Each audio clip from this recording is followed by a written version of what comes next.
अस्सलामुअलैकुम वरहमतुल्लाहि वबरकातुहू। आप देख रहे हैं मेरा यूट्यूब चैनल मेरी ज़ुबान। आपसे दरख्वास्त है कि मेरे चैनल को सब्सक्राइब करें और कमेंट में अपनी राय का इजहार ज़रूर करें। आज बल्कि कल कल मुस्लिम लीग नून ने जो एक चाल खेली कि वो वफाक में हुकूमत नहीं बनाना चाहती बल्कि अपोजिशन बेंचों में बैठेगी और मरीम नवाज़ अपोजिशन लीडर होगी और पंजाब की जो चीफ मिनिस्ट्री है वो शहबाज शरीफ को दे दी जाएगी। तो ये चाल उनकी कामयाब हो गई और पीपल्स पार्टी ने अब फैसला कर लिया है बावसूख ज़राए के मुताबिक वो मिलकर हुकूमत बनाने का। जो पहले वो कह रहे थे कि हम शहबाज शरीफ की हमायत करेंगे लेकिन वजारतें नहीं लेंगे, अब मिल बैठ कर उन्होंने हुकूमत बनाने का फ़ैसला कर लिया है। लेकिन मेरी इत्तलात के मुताबिक ऐसा नहीं है, ये सिर्फ टोपी ड्रामा किया गया है। इन लोगों को पहले ही ऑर्डर कर दिया गया था कि आप लोगों के लिए हमने क्या क्या किया। मुस्लिम लीग नून को 25 से 30 नशिस्तों वाली जमात जो तीसरे नंबर पर आ रही थी उसको 75 नशिस्तों पर कैसे सभी जानते हैं कि लेके गए हैं। फार्म 47 के ज़रिए फर्जी नतज बनाए गए हैं इस दफ़ा, जिसकी वजह से मुल्क में अदम इस्तेहकाम का भी शिकार है और अफरा तफरी भी है। इसी तरह अब जो है यूरोपीय यूनियन ने भी जीएसटी का जो स्टेटस है पाकिस्तान का ख़त्म करने की धमकी दी है और अक़वाम मुत्तहिदा भी इसमें पेश है। अब अगर इस तरफ हालात गए तो मुल्क मज़ीद अदम इस्तेहकाम का शिकार होगा और ये जो फ़र्ज़ी हुकूमतें बनाने की कोशिशें की जा रही हैं तो इससे नतायज अच्छे नहीं निकलेंगे। अब तो शाहिद खाकान अब्बासी ने भी कह दिया है कि पीपल्स पार्टी के पास नून लीग को ख़त्म करने का एक नादिर मौका है, लेकिन मैं नहीं समझता क्योंकि ये दोनों जमातें अपना जो वक्त है वो पूरा कर चुकी हुई हैं। और जिस तरह अब इतलात आ रही हैं, मैंने अपने पिछले व्लॉग में भी बताया कि सिर्फ पंजाब में जनाबे वाला धांधली नहीं हुई, सिंध में भी उसी पैमाने पर धांधली हुई है। वरना जो पीर पगाड़ा साहब हैं उनका जो फरमाना है कि 2.5-3 माह पहले हमें इतला दे दी गई थी कि आप जरदारी के साथ शामिल हो जाएं वरना आपके साथ अच्छा नहीं होगा, और वही हुआ। जो 1 से 1.5 लाख वोट लेने वाली कराची में जमात है MKM 5वें नंबर की, जो तहरीक लब्बैक के भी बाद जिसका नंबर आता है, उसे 16 नशिस्तें दे दी गई और PTI और जमात इस्लामी जिन्होंने तकरीबन दोनों जमातों ने 22 से 23 लाख वोट लिए हैं, उन्हें कोई भी नशिस्त नहीं दी। इससे ज़्यादा फ्रॉड और समझने के नाइंसाफ़ी क्या हो सकती है। इसी तरह अंदरून सिंध में भी इस दफ़ा बड़े पैमाने पर धांधली हुई है और GDA और आज़ाद उम्मीदवार वहाँ पर भी कामयाब हुए हैं जिनको 47 के ज़रिए फ़र्जी नतायज से हरा दिया गया है। बलूचिस्तान में भी यही सूरत हाल है, जिसका पिछले दिनों मौलाना फजलुर रहमान ने मुस्कुराते हुए जिसका जवाब मिल गया होगा आप सभी को कि महमूद खां अचकज़ई जो हैं उसके मुकाबले में मुस्लिम लीग नून का जो उम्मीदवार खड़ा था वो बैठ गया उसके हक़ में, लेकिन जब नतीजा आया तो उसे कामयाब करार दे दिया। इससे ज़्यादा मजाक क्या हो सकता है पाकिस्तान। और फार्म 45 बार बार जो जमातें कह रही हैं कि भाई फार्म 45 अब सभी लोगों को पता है, बताने की ज़रूरत नहीं है कि उस पर तमाम पोलिंग एजेंट के दस्तखत होते हैं और तमाम जमातों के जो पोलिंग एजेंट होते हैं तो एक लामहला बात बताने की कोशिश की जाती है कि ये कुछ लोगों के पास ये जाली है। भाई ये फार्म 45 जाली हो ही नहीं सकते। ये पीपल्स पार्टी का जो पोलिंग एजेंट है उसके पास भी फार्म है, जो मुस्लिम लीग है उसके पास भी है। जो तहरीक लब्बैक का है, जहाँ आज़ाद उम्मीदवार है, जो कवरी कैंडिडेट है, जितने भी उम्मीदवार हैं, जो जितने भी एजेंट होते हैं, समझ के 10-12 जो लोग हैं, सभी को वो एक ही फॉर्म मिलता है। जो ओरिजिनल है वो जो है आरओ के दफ्तर में चला जाता है, जहाँ से 47 के ज़रिए फाइनल रिजल्ट बनता है।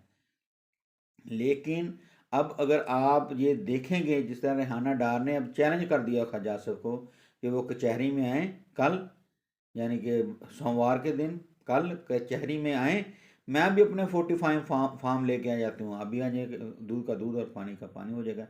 लेकिन मुस्लिम लीग नून इस चैलेंज को कभी भी कबूल नहीं करेगी।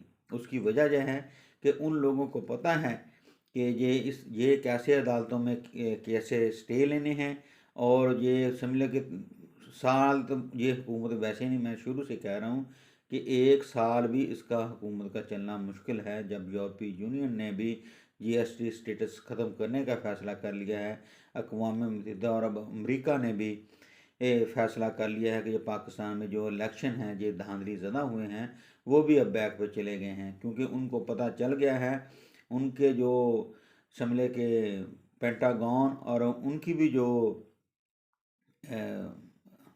क्या उसे कहना चाहिए कि इंतज़ामिया या अंदरूनी जो खबरें जो देने वाले हैं, जिस तरह पाकिस्तान की इस्टेब्लिशमेंट है, उनकी इस्टेब्लिशमेंट ने भी बताया है कि भाई अब जो इमरान खान हैं, इसराइल के जो नतायज हैं, पूरी दुनिया में यहूदियों और अमेरिका के ख़िलाफ़ जो गम गुस्सा पाया जाता है मुसलमानों में, तो ख़ासकर इस्लामी ममालिक अब जो लीडर हैं वो इमरान खान है। इस तरफ खुसूसी तौर पर तवज्जो दे, और इमरान खान जो है ना, इमरान खान का कम अज़ कम है ना का साथ दें। ये चीज़ें जो हैं ये सोचने के लायक हैं कि अब ये अगर हुकूमत बन भी गई, शहबाज शरीफ की दरपर्दा जब बनाने की कोशिश भी अगर की गई, तो इससे हालात ठीक नहीं होंगे, बल्कि हालात ख़राब हो गए। और फैसल वावड़ा साहब ने फरमाया है कि बानी पीटीआई इमरान खान साहब को करीबी लोगों पर अंधा एतमाद नहीं करना चाहिए। ओ खुदा के बंदे, ये अंधा एतमाद तुम जैसे लोगों पर अंधा एतमाद करने का नतीजा है। तो इमरान खान के साथ ये हुआ, जो एक काउंसलर नहीं बन सकता था, फैसल वावड़ा जैसे लोग, एक काउंसलर नहीं बन सकता था, इसको समझ ले के बनाया एमएनए के बाद से वजारत दी। जब ये नाहल होने लगा तो इस शख्स को सेंटर भी बनाया। इस किस्म के जो बेफैज़ लोग थे पीटीआई में, इमरान खान के इर्द गिर्द जो जमा थे, तो जो खुदा का शुक्र करें पीटीआई वाले और इमरान खान कि अल्लाह ताला जिस तरह कुरान पाक में कहता है हर अच्छाई में बुराई है और बुराई में अच्छाई है। 9 मई के वाक़े में और कोई अच्छाई निकली ना निकली हो, तो फैसल वावड़ा, आमिर कियानी, उस्मान बुज़दार, महमूद खां, परवेज़ खटक, फवाद चौधरी, और इसकी भी जो खुसरो बख्तियार, ये लंबी लिस्ट है मुफाद परस्त लोगों की जिन्होंने सबसे ज़्यादा माल बनाया और इमरान खान को और पीटीआई को भी नुकसान पहुंचाया। इन सब लोगों से इमरान खान की जान छूट गई। तो अब दूसरी तरफ हम थोड़ी सी भी अब मरीम नवाज शरीफ को जो बना दिया है चीफ मिनिस्टर, तो उसको प्रोटोकॉल भी दे दिया गया है। और अली मीन गंडापुर को कोई प्रोटोकॉल नहीं, बल्कि उसकी गिरफ्तारी की बातें करता है। जिन टोट किस्म का आदमी जो है फैसल वावड़ा, इस किस्म के इंतशार फैलाने वाले आदमी को तो मीडिया पर ही नहीं आना चाहिए। अब अगर हमारी रियासत ने अली मीन गंडापुर, जिसको खैबर पख्तूनख्वा में वज़ीर आला नामिनेट किया है, खुदा ना खासा उसे अगर गिरफ़्तार करने की कोशिश की, तो ये इसके जो नतायज हैं वो मुल्क और सूबे पर बहुत ही बुरे असर पड़ेंगे। क्योंकि पहले ही जो खैबर पख्तूनख्वा है वो समझ लें कि 95% एक हो चुका है। तो खुदा न खासा पाकिस्तान को कोई नुकसान नहीं पहुंचेगा, तो ये हमारी रियासत के लिए और हमारे इदारों के लिए अच्छा नहीं होगा कि ये आने वाले दिनों में हमारी जो अस्करी क़यादत है, ये खुदारा मैं बार बार कह रहा हूँ कि इस तरफ सोचें और तमाम लोगों को मिल बैठकर, जो पहले कल तक बातें करते थे कि इमरान खान की, अब इमरान खान ने अगर बातें करनी शुरू की हैं फजल रहमान से, पहले सबसे ज़्यादा ये हमारे नाम नहाद जो दानश्वर हैं, जो कहते थे कि जो पीटीआई दूसरे सियासतदानों से बात क्यों नहीं करती। भाई बात करनी चाहिए, मैं भी कहता हूँ कि बात करनी चाहिए। पीटीआई को मुस्लिम लीग नून से भी बात करनी चाहिए। हमारे पाकिस्तान की जो जमातें हैं, पाकिस्तान में रहने वाले हैं, सभी जमातों से बात करनी चाहिए। अब अगर उसने बात करना शुरू की है तो इसकी भी तकलीफ़ हो रही है। तो ये लोग चाहते हैं कि ये मेन स्ट्रीम में इमरान खान को साइड पे ही रखें, लेकिन अब जो पाकिस्तान इसका मुतहम्मिल नहीं हो सकता। भाई पाकिस्तान की अवाम ने जो 70-80% अवाम ने फ़ैसला कर लिया है, इमरान खान को अपना कायद चुन लिया है। इसलिए हमारे अदारों को और हमारी जुडिशरी को भी अब कम अज़ कम कोई फ़ैसला कर लेना चाहिए और कोई नतायज इस तरफ लेकर जाने चाहिए कि ये मुल्क है कोई बेहतरी की तरफ गामजन हो और मुल्क मज़ीद अदम इस्तेहकाम का शिकार ना हो। मुल्क के हालात जो पहले ही बहुत गंभीर और बुरे हो चुके हैं, तो उनको अच्छे करने की ज़रूरत है। इसमें हमारी जो अस्करी क़यादत है और जुडिशरी है, वो चाहे तो ये तमाम मसाइल से है ना, वो इनको निकाल सकती है। अब आखिर में बस इतना ही कि अब जो है अपना क्या कहते हैं, बिलावल भुट्टो साहब, उसने कहा कि मैं वज़ीर आज़म उस वक्त बनूँगा जब पाकिस्तान की अवाम मुझे मुंतखब करेगी। इसका मतलब वो समझते हैं कि पाकिस्तान की अवाम ने इस दफ़ा उन लोगों को मुस्तरद कर दिया है, मुंतखब नहीं किया है। आपका बहुत बहुत शुक्रिया।